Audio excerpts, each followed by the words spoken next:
നിയമാനുസൃതമായി യു.എസിൽ പ്രവേശിച്ചവരും ട്രംപിന്റെ കുടിയേറ്റ നയത്തിൽ രാജ്യം വിടാൻ നിർബന്ധിതരാകുന്നുവെന്ന്.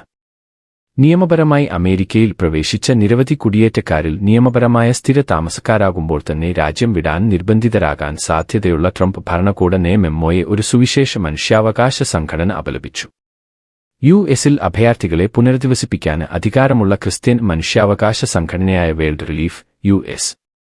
പൗരത്വ ഇമിഗ്രേഷൻ സർവീസിന്റെ നയം വിസ, മാനുഷിക പരോൾ അല്ലെങ്കിൽ ടൂറിസ്റ്റ് പദവി എന്നിവയുമായി നിയമാനുസൃതമായി പ്രവേശിച്ച് പിന്നീട് യു.എസ്.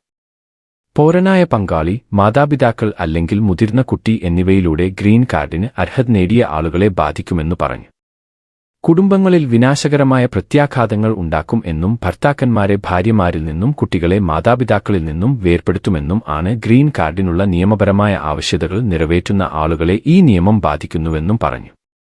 കൂടാതെ ഭരണകൂടമോ കോൺഗ്രസോ കോടതികളോ ഇത് പിൻവലിക്കണമെന്ന് വേൾഡ് റിലീഫ് പ്രസിഡന്റ് ചീഫ് എക്സിക്യൂട്ടീവായ മ്യാൽ ഗ്രീന് ആവശ്യപ്പെട്ടു. നിയമപരമായി അമേരിക്കയിൽ പ്രവേശിച്ച നിരവധി കുടിയേറ്റക്കാരിൽ നിയമപരമായ സ്ഥിര താമസക്കാരാകുമ്പോൾ തന്നെ രാജ്യം വിടാൻ നിർബന്ധിതരാകാൻ സാധ്യതയുള്ള ട്രംപ് ഭരണകൂട മെമ്മോയെ ഒരു സുവിശേഷ മനുഷ്യാവകാശ സംഘടന അപലപിച്ചു. യു.എസിൽ അഭയാർത്ഥികളെ പുനരധിവസിപ്പിക്കാൻ അധികാരമുള്ള ക്രിസ്ത്യൻ മനുഷ്യാവകാശ സംഘടനയായ വേൾഡ് റിലീഫ് യു.എസ്. പൗരത്വ ഇമിഗ്രേഷൻ സർവീസിന്റെ നയം വിസ, മാനുഷിക പരോൾ അല്ലെങ്കിൽ ടൂറിസ്റ്റ് പദവി എന്നിവയുമായി നിയമാനുസൃതമായി പ്രവേശിച്ച് പിന്നീട് യു.എസ്. പൗരനായ പങ്കാളി, മാതാപിതാക്കൾ അല്ലെങ്കിൽ മുതിർന്ന കുട്ടി എന്നിവയിലൂടെ ഗ്രീൻ കാർഡിന് അർഹത നേടിയ ആളുകളെ ബാധിക്കുമെന്നു പറഞ്ഞു.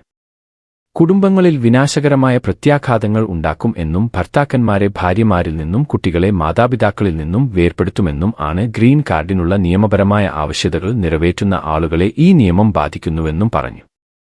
കൂടാതെ ഭരണകൂടമോ കോൺഗ്രസോ കോടതികളോ ഇത് പിൻവലിക്കണമെന്ന് വേൾഡ് റിലീഫ് പ്രസിഡന്റ് ചീഫ് എക്സിക്യൂട്ടീവായ മ്യാൽ ഗ്രീന് ആവശ്യപ്പെട്ടു.